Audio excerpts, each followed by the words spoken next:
नमस्कार। देश की बात में पहले बात देश के लाडलो लाडियों की, जिन्होंने टोक्यो में चल रहे ओलंपिक्स में प्रदर्शन से लोगों में जोश भर दिया है। वेट लिफ्टिंग, हॉकी, कुश्ती, मुक्केबाजी, आज इन खेलों पर देश भर की नजरें टिकी रहीं। ये वो खिलाड़ी हैं जो मेहनत के बल पर मेडल ला रहे हैं। हमारे देश के इन खिलाड़ियों ने देश का सर फख्र से ऊंचा कर दिया है। तो पहले बात करते हैं लवलीना की, जिन्होंने ओलंपिक बॉक्सिंग मुकाबले में ब्रॉन्ज यानी कांस्य पदक जीता। असम से पहली बार किसी ने बॉक्सिंग में पदक जीता। लवलीना बेहद साधारण परिवार से आती हैं, साथ ही परिवार को लड़कियों के नाम पर ताने भी सुनने पड़ते थे, लेकिन वही समाज अब उनके स्वागत के लिए पलके बिछाए इंतजार कर रहा है। हमारे सहयोगी रतनदीप चौधरी की सबसे पहले एक रिपोर्ट देख लीजिए। लवलीना बोरगोहाई ओलंपिक के सेमीफाइनल में, बॉक्सिंग के सेमीफाइनल में हार गई, मगर ये हार उनकी हार नहीं है, ऐसा कहते हैं यहाँ के जो बरपथार है, उनका जो टाउन है, उनके गांव है बारोमुखिया, और इसके बगल में ही है ये कस्बा बरपथार का। और लोग यहाँ पे थोड़े निराश हैं, मगर वो ये कहते हैं कि ये सिर्फ शुरुआत है। लवलीना ने जो किया है वो बहुत बड़ी बात है। बात करते हैं कुछ लोगों के साथ। क्या नाम है आपका? अनंत गोगोई, तरफ से। गोगोई जी, पूरा बरपथार आ गया था यहाँ पे, आप लोग शायद थोड़े निराश हैं, मगर ओवरऑल अगर देखें तो क्या मन है आप लोग? हाँ, हम लोग तो बहुत खुशी है। इस बार पहली बार असम से जो लेडीज ओलंपिक गई है, उसके बाद फिर से हम लोग को हम आशा करते थे, लेकिन अभी ब्रॉन्ज हमको मिला है। फिर भी और भी टाइम है हम लोग को, अगले बार हमको मिल जाएगा। अभी फिर भी हम लोग को सब डिवीजन से बहुत आशा करते थे, लेकिन फिर भी अच्छा है। देखिए, उम्मीद से भरे हैं लोग यहाँ पे। उन्होंने ये कहा है कि निराश नहीं है हम, क्योंकि ये तो शुरुआत है, आगे और भी खेल है और भी मेडल देश के लिए जरूर लाएंगी लवलीना बोरगोहाई। ये जो स्पिरिट है इस इलाके का, ये ऐसा एक इलाका है, ये बरपथार एक ऐसा इलाका है, बहुत पिछड़ा हुआ इलाका है। इसके चारों तरफ जो गांव है, बहुत सारे ऐसे गांव हैं जहां पे कि अभी भी मिट्टी के सड़क हैं। लवलीना के घर तक सड़क नहीं पहुंची। अब जब उसको ये सक्सेस मिला तो उनके घर के रास्ते बन रहे हैं। ये जो सक्सेस लवलीना को मिला है, ये एक बहुत बड़ी प्रोत्साहन रहेगी इस इलाके के बच्चों के लिए, दूर दराज के बच्चों के लिए, कि वो भी आगे जाके लवलीना की तरह स्पोर्ट्स को चुन के ओलंपिक जैसे लेवल पे कुछ अच्छा प्रदर्शन कर पाए। बरपथार से कैमरा पर्सन संजय चक्रवर्ती के साथ रतनदीप चौधरी, एनडीटीवी इंडिया। और हमारे साथ बेहद खास मेहमान है अजय सिंह, अध्यक्ष है बॉक्सिंग फेडरेशन ऑफ इंडिया के। अजय जी, बहुत बहुत धन्यवाद जुड़ने के लिए, समय देने के लिए। आप टोक्यो में मौजूद हैं और जिस तरह से हमारे खिलाड़ियों ने बेहतरीन प्रदर्शन किया है। लवलीना की बात करें, आपने अपनी फोटो भी उनके साथ आज ट्वीट करी थी, क्या खास दिखा आपको लवलीना में? देखिए, जिस परिवार से लवलीना आती हैं और जिस प्रकार से उन्होंने मेहनत की है, वो काबिले तारीफ भी है, और जिसको हम कहते हैं ट्रूली एक इंस्पिरेशनल स्टोरी है। आप देखिए, ये तीसरी बेटी पैदा हुई अपने परिवार में। उनके माँ बाप को कहा गया कि आपने कुछ अपने पुराने जन्म में कोई पाप ही किए होंगे कि आपकी तीसरी बार भी देखिए बेटी पैदा हुई है। और इतने मुश्किलों से फैमिली गुजरी, 2500 रुपए महीने की तनख्वाह में गुजारा करते थे। लवलीना ने कहा कि हमें पता नहीं था जब हम सुबह खाना खाते थे कि रात का खाना कैसे मिलेगा। और ऐसे बैकग्राउंड से आके इतनी स्पिरिट रखना और इतनी मेहनत करना कि आप ना केवल बॉक्सिंग टीम में, और बॉक्सिंग टीम में भी जब वो आई सबसे पहले, तो उन्होंने बताया कि उनको ज्यादा इतनी टेक्निक नहीं आती थी, तो जो बाकी बॉक्सर्स थे ट्रेनिंग कैंप में, वो आके उनको पीट के चले जाते थे। तो बहुत मुश्किलों से उन्होंने बॉक्सिंग सीखी और आज ऐसे मुकाम पे हैं कि पहली महिला बॉक्सर हैं नॉर्थ ईस्ट असम से, पहली महिला बॉक्सर जिन्होंने मेडल जीता। मेरी कॉम ने 2012 में मेडल जीता था। 9 वर्ष के बाद आज भारत को एक बॉक्सिंग का मेडल मिला है, तो बहुत ही खुशी की बात है। और जैसे मैंने कहा है पहले भी कि ये तो एक लवलीना के लिए शुरुआत है। मुझे लगता है कि बहुत आगे जाएंगी, बहुत बड़े बड़े इनको मेडल मिलेंगे, और 2024 में पेरिस में ये देश के लिए गोल्ड वापस लेकर आएंगी, इसमें मुझे कोई भी शक नहीं है। बिल्कुल। और लवलीना ने हमारे सहयोगी विमल मोहन के साथ इंटरव्यू में ये भी कहा कि जब से फेडरेशन आया है, फेडरेशन ने उनको बेसिक्स भी सिखाए और उसके बाद उनके खेल में और इजाफा हुआ, चैंपियनशिप्स और उनको खेलने को मिली। तो अजय जी, जो फेडरेशन है किस तरह से अपनी जो ट्रेनिंग है या सुविधाएं हैं, क्या उसमें कुछ बदलाव करने की सोच रही है? देखिए, हमने तो मतलब हमें खुशी है कि लवलीना ने फेडरेशन के बारे में अच्छी बातें कही, लेकिन हमें लगता है कि हमने तो वही किया है जो किसी भी फेडरेशन को करना चाहिए। हमने कोई खास ऐसी बात नहीं की, हमने बस इस पे ध्यान दिया कि जो हमारी फेडरेशन है वो प्लेयर सेंट्रिक हो।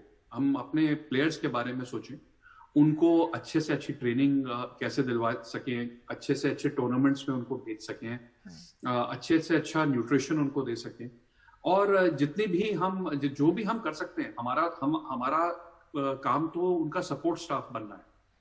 हम तो सिर्फ उनके सपोर्ट स्टाफ की तरह उनकी जो भी मदद कर सकें प्लेयर्स की, वो हम करना चाहते हैं। आने वाले समय पे थोड़ा मनोबल पे और हम ध्यान देंगे। हमें लगता है कि और थोड़ी सी इंटरनेशनल प्रैक्टिस की शायद आवश्यकता हमारे प्लेयर्स को है जी। अजय जी, और एक थोड़ी और प्लानिंग की जरूरत है, तो हम उस पर ध्यान देंगे। बिल्कुल। अजय जी, अभी तो ज़्यादातर हम प्लेयर्स देख रहे हैं हमारे उत्तर पूर्व से आ रहे हैं और हरियाणा से काफ़ी आ रहे हैं ज़्यादातर। आप लोगों का भी कुछ फोकस एरिया बदलेगा? क्योंकि अगर हम एक ज़्यादा पदक चाहते हैं, क्योंकि अभी हम जो पदक आ रहे हैं उसमें खुश हैं, लेकिन अगर हम पदकों की संख्या ज़्यादा बढ़ाना चाहते हैं, उस लिहाज से कि आपकी फेडरेशन का नज़रिया बदल रहा है? पहली बात तो जो हमारे मेडल आ रहे हैं हम उससे बिल्कुल भी खुश नहीं है। आप देखिए, चीन जैसे देश जो आज दुनिया में सबसे आगे हैं मेडल्स की रेस में, कोई ऐसी वजह नहीं है कि अगर हम ठीक तरह से प्लानिंग ना करें, प्लानिंग करें 10 वर्ष की प्लान हमें अभी से बनाना हो। हमें थोड़ा तेजी से काम करना पड़ेगा, और अगर हम ठीक तरह से प्लानिंग करें तो बिल्कुल हमें सक्सेस मिलेगी। इन मेडल से हम खुश नहीं हैं। और आपका ये कहना भी ठीक है कि आज हरियाणा और नॉर्थ ईस्ट से मेडल्स आ रहे हैं और उन पे हमें फोकस रखना बहुत आवश्यक है। लेकिन बाकी देश भी जो है, 130 करोड़ का देश है, इसमें आज केवल 5 या 6 हजार हमारे पास रजिस्टर्ड बॉक्सर हैं। तो कोई वजह नहीं है कि ये 5 या 6 हजार 50-60 हजार ना बने। और हम टैलेंट को अगर ठीक तरह से स्काउट करें और ठीक तरह से उनको प्रशिक्षण दें, तो कोई रीजन नहीं है कि हमारे मेडल्स नहीं पड़े। जी। आखिरी सवाल मैं आपसे ये भी पूछना चाहूँगी कि जो हमारे खिलाड़ियों की जब तक वो मेडल नहीं जीतते, अगर वो साधारण परिवेश से आ रहे हैं तो उनकी आर्थिक सहायता ज़्यादा नहीं हो पाती। अब लवीना को ही आप सुन रहे होंगे, उसने कहा कि मैं अपने सुबह खाते थे तो रात के खाने का पता नहीं था, और अब वो अपने जब परिवार के साथ समय मिलेगा तो वो घूमने जाना चाहेंगी, अपने माता पिता को घुमाना चाहेंगी। मैं कुश्ती के बारे में सुन रही थी, एक उनसे बात कर रही थी, उनका कहना था कि उनको मासिक जो मंथली 1000 रुपये मिलता है। आपको लगता है अजय जी ये भी समय आ गया है कि हम अपने खिलाड़ियों का जो भरण पोषण है मेडल से पहले भी थोड़ा उस पर भी अगर हम ध्यान दें, तमाम खेलों में, बॉक्सिंग की बात नहीं कर रही हूँ, उससे एक और जोश आएगा, एक हम स्पोर्टिंग फ्रेटर्निटी बन सकते हैं फिर? बिल्कुल, आप बिल्कुल सही कह रही हैं और बिल्कुल ऐसा होना चाहिए। क्रिकेट जैसे खेलों में ये ऑलरेडी होता है कि एक कॉन्ट्रैक्ट होता है प्लेयर और फेडरेशन के बीच में, और उसमें एक उनको तनख्वाह मिलती है, और यही हमें बाकी स्पोर्ट्स में भी करना होगा। और ये किया जा सकता है क्योंकि कोई भी कमी नहीं छोड़ी है भारत सरकार ने। भारत सरकार ने बहुत इस बार पैसा भी खर्च किया है और बहुत तेजी से भी काम किया है। तो मुझे लगता है कि अगर थोड़ा सा और स्ट्रक्चर्ड तरीके से काम करें और अपने प्लेयर्स का ख्याल रखें, मेडल मिलने से पहले भी, बॉक्सिंग में तो हम बहुत कोशिश करते हैं कि हम छोटे छोटे टूर्नामेंट्स में भी जब वो सफलता प्राप्त करते हैं तो उनको आर्थिक सहायता मिले, लेकिन इसको एक स्ट्रक्चर्ड तरीके से, जिस प्रकार से कॉन्ट्रैक्ट के द्वारा हम और स्पोर्ट्स में भी करेंगे तो बहुत इसके अच्छे रिजल्ट्स। बिल्कुल सर, आपने कहा सरकार ने किया, आप लोगों ने किया, और खिलाड़ियों का जो मेहनत है वो अपने आप में है, क्योंकि जो सरकारी बजट है खेलों का वो तो 250 करोड़ कटौती हुई है उसमें, तो उसकी भरपाई कैसे होगी वो तो देखना होगा। लेकिन जो मेहनत है, देखिए दोनों को साथ में काम करना होगा, प्राइवेट सेक्टर को भी और गवर्नमेंट को भी साथ में काम करना होगा। हम अगर ये निश्चय करें कि हमें 2028 के ओलंपिक्स में, 2024 तो अभी 3 ही साल आगे है और उसमें हम पूरी कोशिश करेंगे, लेकिन 2028 और 2032 में अगर हम सचमुच बहुत अच्छा प्रदर्शन चाहते हैं तो आज से उसका प्लान बनाना होगा और आज से ही रिसोर्सेज एलोकेट करने पड़ेंगे। बिल्कुल, बहुत बहुत धन्यवाद जुड़ने के लिए और वाकई में उम्मीद जताने के लिए, और वाकई में एक स्ट्रक्चर्ड एक पूरा प्रोटोकॉल बने जिससे हमारे खिलाड़ियों को और फ़ायदा और सहायता मिले। बहुत बहुत धन्यवाद अजय सिंह हमारे साथ जुड़ने के लिए। बॉक्सिंग फेडरेशन ऑफ इंडिया के अध्यक्ष हैं और वाकई में अगर तमाम फेडरेशंस मिलकर हमारे खिलाड़ियों की मदद करेंगी तो हम और मेडल ला पाएंगे। आगे बढ़ते हैं और खेलों की बात हम कर रहे हैं क्योंकि हमारे ग्रामीण परिवेश से ज़्यादातर इस बार खिलाड़ी हैं जो हमें मेडल ला रहे हैं और हम सब फख्र महसूस कर रहे हैं। बात अब रवि कुमार दहिया की, जिन्होंने पुरुष कुश्ती में टोक्यो में सेमीफाइनल में वो पहुंच गए हैं। 57 किलो वर्ग में रवि कुमार ने बल्गेरिया के पहलवान को 14-4 से हराया और एक और पहलवान है दीपक पुनिया जो 86 किलो वर्ग के सेमीफाइनल में पहुंच गए हैं। सेमीफाइनल जीते तो गोल्ड के लिए मैच खेलेंगे। फाइनल मुकाबला कल होगा और अपने वर्ग में वर्ल्ड नंबर 2 है दीपक पुनिया। हम बहरहाल हमारे साथ इस समय रवि दहिया के कोच प्रवीण जी मौजूद हैं, वो हमारे साथ इस समय यहाँ पर हैं। मैं आपसे प्रवीण जी पूछना चाहूँगी, बहुत बहुत धन्यवाद जुड़ने के लिए। आपके जो प्रवीण जी जिस तरह से प्रदर्शन किया है रवि ने, आपको पहले तो बहुत बहुत बधाई। आपकी भी मेहनत और रवि की भी मेहनत, जरा बताइए हमें उस मेहनत के बारे में। नमस्कार मैडम जी। मैम, रवि जो है यहाँ चित्रसाल स्टेडियम में लगभग 14 वर्ष पहले 2007 में एक 10 साल का था, उस टाइम आया था और ये एक बहुत ही डिसिप्लिन और अनुशासित बच्चा है और लगातार इसने मतलब अपने गुरुओं का कहा माना और जो भी ट्रेनिंग हमने इसको दी उसको इसने बड़े ही अच्छे ढंग से किया और आज आप उसका परिणाम देखिए कि आज ये ओलंपिक के फाइनल में पहुंच चुका है और हमें ये पूरी उम्मीद है कि कल ये भारत के लिए गोल्ड मेडल भारत की झोली में डालेगा। बिल्कुल उम्मीद हम सबको रखनी चाहिए और यकीन भी हमें रखना चाहिए, लेकिन इस यकीन के पीछे वो मेहनत होती है। और क्या आपने रवि में बदलाव देखा? क्योंकि रवि की चोट भी लगी थी, उसके बावजूद ये मेहनत करते गए और आगे बढ़ते गए। थोड़ा इनके बारे में हमें बताइए। मैम, जो ये रेसलर जो हमारी लॉबी है लगभग ये पूरी फैमिली से बिलोंग करते हैं। इनके पिताजी एक बहुत छोटे फार्मर हैं, 1-2 एकड़ के, और इनके पास कोई ज्यादा संसाधन नहीं होते, तो इनमें एक जुनून होता है, जज्बा होता है कि मैं देश के लिए कुछ करूं। अभी पिछले 3 साल से रवि ने एक मतलब अपना संकल्प लिया हुआ था कि मैं ओलंपिक में गोल्ड मेडल लेके आऊंगा। 2019 से जब से क्वालिफाई हुआ है वर्ल्ड चैंपियनशिप के थ्रू रवि, उसके बाद रवि ने लगातार, चाहे वो लॉकडाउन रहा हो, फर्स्ट लॉकडाउन, सेकंड लॉकडाउन, इन्होंने एक दिन भी ऐसा नहीं रहा कि उन्होंने ट्रेनिंग ना की हो। ये कंटिन्यू ट्रेनिंग करते रहे और जो ओलंपिक, टोक्यो ओलंपिक का गोल्ड, उस पर फोकस रहा इनका। और करीब सुबह शाम करीब 4 घंटे सुबह 4 घंटे शाम को ये ट्रेनिंग करते हैं और यहाँ स्टेडियम में ही रहते हैं। जी प्रवीण जी, जो ये मेडल आ रहे हैं हमारे खिलाड़ियों की मेहनत है, आप लोग पूरा उनका मार्गदर्शन करते हैं, लेकिन मैं वीरेंद्र जी कोच हैं दीपक पुनिया, उनसे बात कर रही थी तो उन्होंने कहा कि जो खिलाड़ियों को मासिक जो पहले मिलती है 1,000 रुपये या 5,000 रुपये मिलता है उनको, उस लिहाज से क्या स्थिति रहती है हमारे खिलाड़ियों की? अगर उनमें वो डेडिकेशन ना हो तो आर्थिक सहायता या आर्थिक सपोर्ट तो उनके पास बहुत कम होता है या ना के बराबर है। मैम, आप बिल्कुल ठीक कह रहे हैं। पहले तो बच्चा जो है घर से ही खाता पीता है, वहीं से चलता है। जो माँ बाप है वो उनको दूध की जो हमारी बेसिक डाइट होती है वही देते हैं। लेकिन अगर स्टार्टिंग में भी बच्चों को अगर सरकार वगैरह अगर सपोर्ट और कर दे तो और भी अच्छे परिणाम आए। लेकिन अब धीरे धीरे सरकारें हेल्प करने लग रही हैं, स्कॉलरशिप आ रही हैं अच्छी प्रकार की, और उनको डाइट के भी जो है बच्चों को आजकल सरकारें देने लगी हैं, छोटे लेवल पर भी। जी, और हमारे जो हम देख रहे हैं कि किस तरह से हरियाणा से बहुत हमारे खिलाड़ी आ रहे हैं, मेहनत कर रहे हैं पूर्वोत्तर हरियाणा से। हरियाणा में ऐसा क्या कुछ बदला कि इतने सारे जो युवा हैं वो खेलों की तरफ प्रेरित हुए? मैम, क्या है कि पहले, इससे पहले सरकार थी तो सरकार ने खिलाड़ियों को जो मोटिवेशन राशि है, जो इनाम के रूप में वो कई करोड़ रुपए राशि उनको इनाम में दी, जो ओलंपिक में बच्चे आएंगे।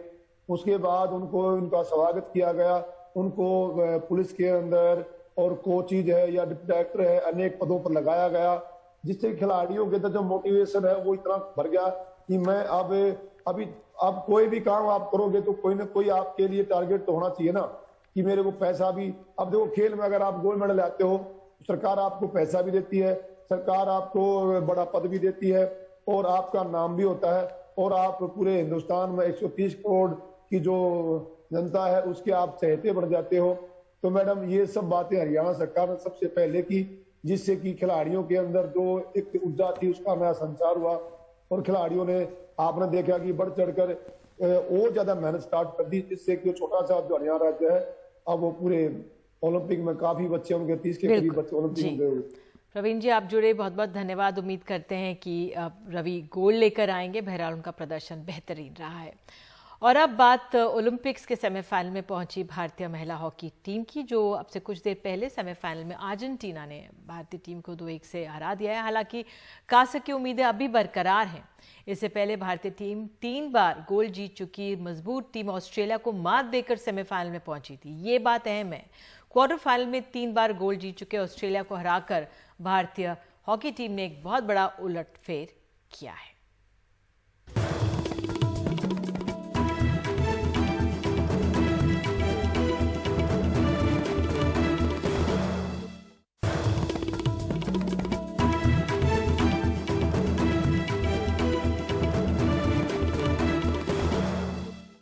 दिल्ली के कैंट इलाके में 9 साल की बच्ची के साथ कथित रेप और हत्या के मामले की गुत्थी अभी भी उलझी हुई है। इसकी वजह है शव का अधजला मिलना और वहीं इस मामले को लेकर अब राजनीति तेज हो गई है। कई नेता पहुंच रहे हैं। दिल्ली कैंट इलाके के इस शमशान घाट में 9 साल की बच्ची के साथ कथित तौर पर रेप हुआ और उसकी जलाकर हत्या कर दी गई। पुलिस ने फॉरेंसिक एक्सपर्ट बुलाकर घटना स्थल से नमूने उठवाए। आरोपी पुजारी राधेश्याम, लक्ष्मी नारायण, कुलदीप और सलीम के कमरों से उनके कपड़े जब्त किए और वाटर कूलर निकालकर उसकी फॉरेंसिक जांच करवाई। यहाँ से कपड़ों को जब्त करने के बाद उनको फॉरेंसिक जांच के लिए भेजा गया है, जिससे साफ होगा डीएनए मिलान के बाद कि क्या बच्ची के साथ रेप हुआ था। इसके अलावा पुलिस का ये कहना है कि जो आरोपी हैं उनका नार्को टेस्ट और पॉलीग्राफ टेस्ट कराया जाएगा, जिससे ये साफ हो पाएगा कि उन्होंने उस दिन, वारदात के दिन, क्या कुछ किया था। शायद कोई बात निकलकर सामने आए। बच्ची के घर वालों ने आरोप लगाया था कि रविवार की शाम जब बच्ची शमशान घाट में पानी भरने गई थी तब वहां उसकी मौत हो गई थी और पुजारी ने जबरन बच्ची का अंतिम संस्कार करवा दिया। घर वालों का आरोप है कि बच्ची के साथ रेप हुआ और फिर उसकी हत्या कर दी गई।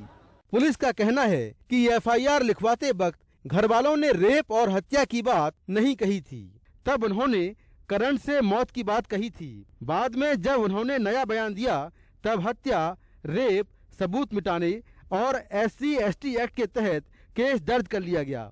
सभी आरोपी गिरफ्तार कर लिए गए। आरोपियों ने भी बताया कि बच्ची की मौत करंट से हुई है।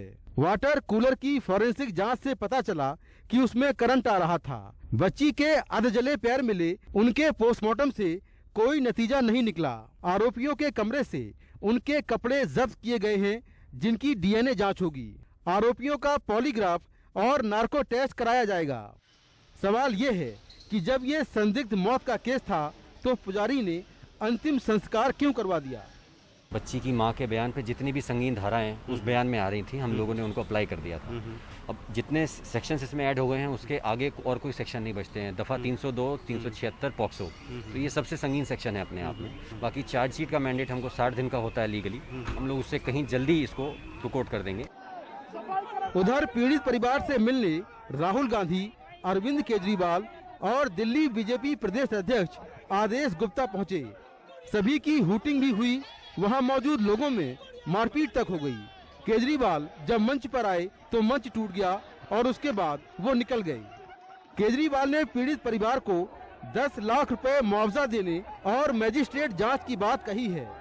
परिवार सिर्फ न्याय मांग रहे हैं और कुछ नहीं मांग रहे हैं। न्याय मांग रहे हैं और कह रहे हैं कि उन्हें न्याय नहीं मिल रहा है और उनकी पूरी मदद होनी चाहिए। नेशनल SC कमीशन और नेशनल बाल आयोग ने भी सक्रियता से इसकी जांच की है और हमारी डिमांड है कि इस मानवता को शर्मसार कर देने वाली घटना के खिलाफ तुरंत कार्रवाई होनी चाहिए। 15 दिन के अंदर निष्पक्ष जांच होके फास्ट ट्रैक कोर्ट पर मुकदमा चलना चाहिए। अपनी बच्ची तो वापस नहीं आ सकती और जो परिवार के साथ अन्याय हुआ है वो बेहद दुखद है।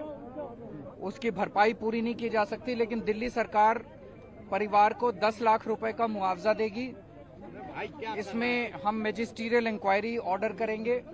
मेरी केंद्र सरकार से अपील है कि इस बारे में ठोस कदम उठाए जाएं और हम अपनी तरफ से उसमें पूरा सहयोग करेंगे। पीड़ित परिवार और इलाके के लोग पिछले 3 दिन से आरोपियों के खिलाफ कड़ी कार्रवाई को लेकर सड़क पर बैठे हैं। पंखा रोड जाम है।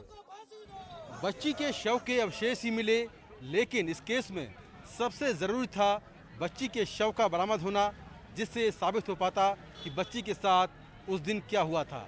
ऐसे में पुलिस के सामने ये साबित करना बेहद मुश्किल होगा कि बच्ची के साथ रेप या उसकी हत्या हुई थी या नहीं। पुलिस की जांच जारी है, तो वहीं दूसरी ओर मामले को लेकर राजनीति भी चल रही है। नई दिल्ली से कैमरामैन शशिकांत के साथ मैं मुकेश सिंह, NDTV इंडिया। और देश की बात में आगे, उत्तर प्रदेश ने टीकाकरण में रिकॉर्ड बनाया। 12,000 से ज्यादा केंद्रों पर 2 लाख से ज्यादा स्वास्थ्य कर्मियों ने एक दिन में 27 लाख टीके दिए, लेकिन इसके बाद अब नहीं मिल रहे हैं केंद्रों में टीके।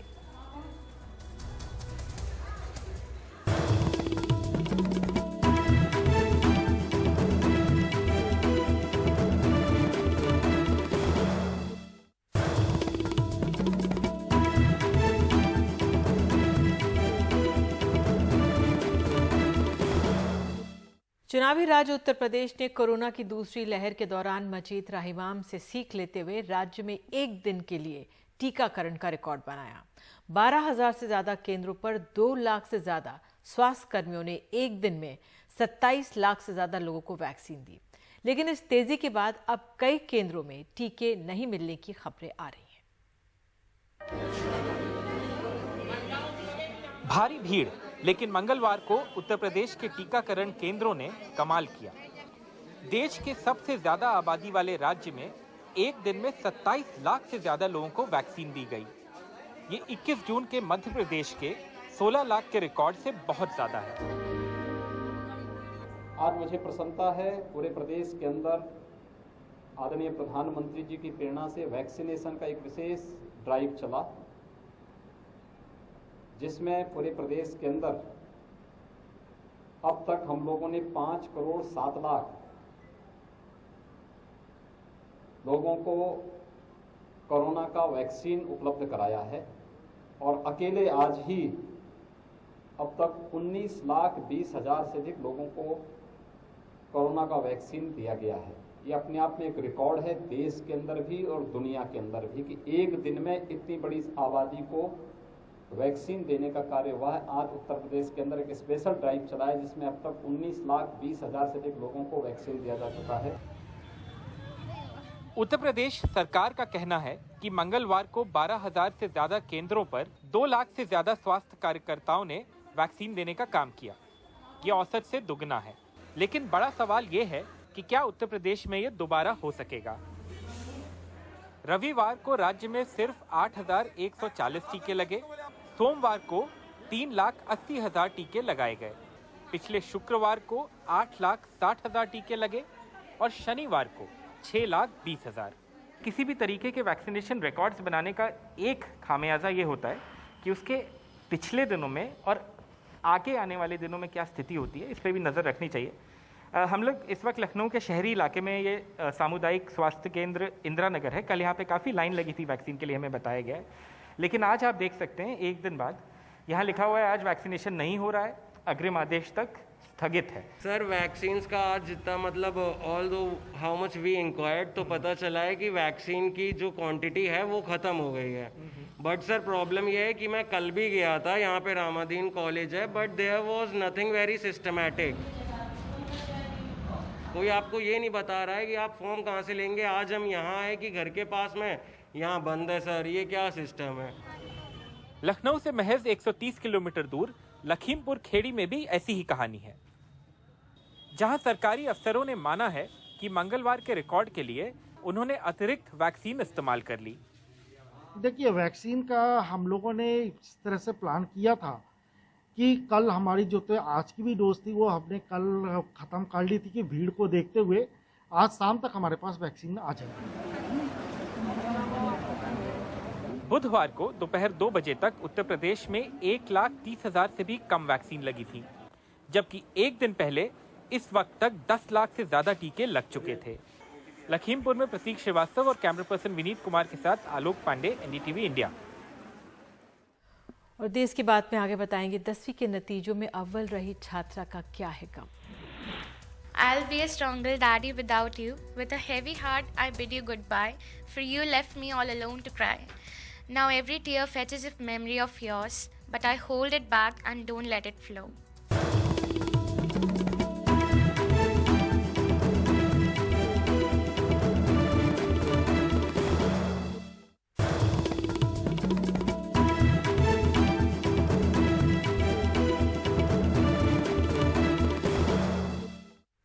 भोपाल की वनीशा पाठक ने सीबीएसई की 10वीं की परीक्षा में 99.8% अंक हासिल किए हैं।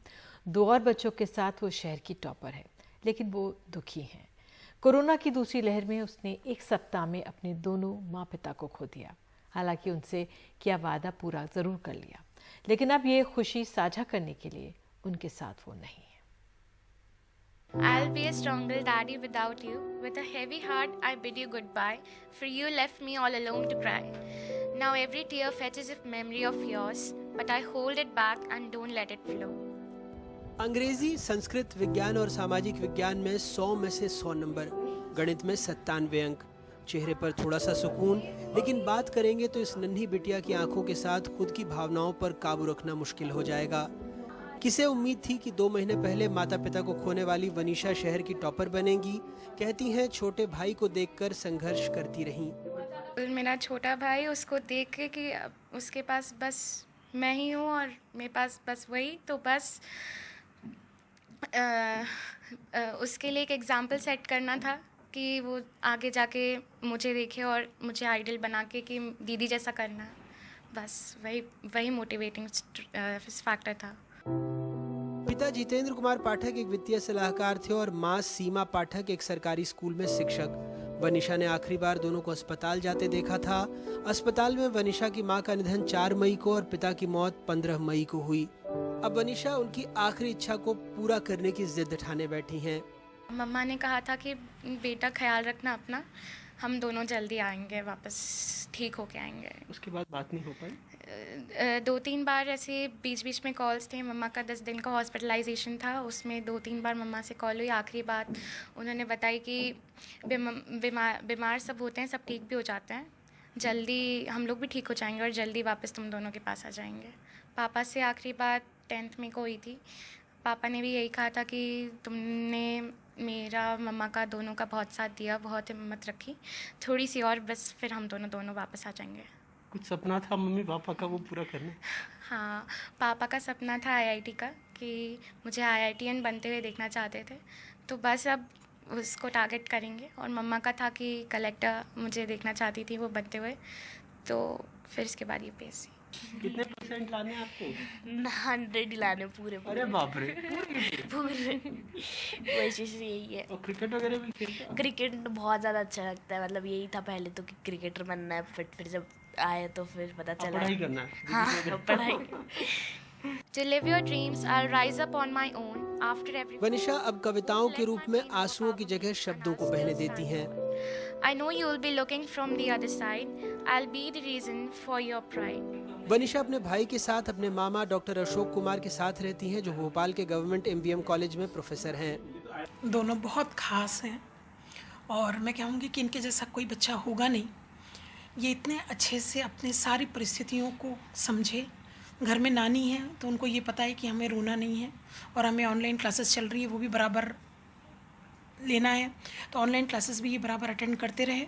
और उन्होंने जरा सा भी ऐसा नहीं फील होने दिया कि ये लोग इतना कुछ खो के हमारे पास आए हैं। फाइटर हैं और बहुत सपोर्ट किया। इसके भाई ने तो बहुत ही सपोर्ट किया अपनी बहन का। हमारी माता जी को, मतलब इनकी नानी को हमने ये बोला है सिंगापुर गए दोनों, तो तो सिर्फ 2 पंक्तियां मैं हमेशा बोलता हूँ कि राह बाकी है अभी सफ़र बाकी है, राह बाकी है अभी सफ़र बाकी है, चलने वाले तुझ पर मंजिल की नज़र बाकी है, होश में आ उठा इस गांव से अपना डेरा, एक सफ़र ख़त्म हुआ एक सफ़र बाकी है। तो हम ये चाहेंगे कि इसका ये सफ़र जो नया सफ़र है जीवन का, ये अपने लक्ष्यों की प्राप्ति कर सकें जो इनके माँ बाप का सपना है। वनिशा की उपलब्धि इसलिए भी खास है क्योंकि जब उनके दोस्त परीक्षा की तैयारी कर रहे थे उस वक्त वो अपने माता पिता को खोने के सदमे और दर्द से गुजर रही थीं। बहुत कठिन संघर्ष से ही आगे बढ़ रही हैं और शायद जो दर्शक हमें देख रहे हों उनके लिए भी कहना चाहूँगा कि इस बिटिया को अपना ढेर सारा आशीर्वाद दें। भोपाल से कैमरा पर्सन रिजवान खान के साथ अनुराग द्वारी, NDTV इंडिया। यही उम्मीद कर सकते हैं कि वनीशा का जो हौसला है वो बना रहे और सफलता उनके कदम चूमे। देश की बात में इतना ही। नमस्कार।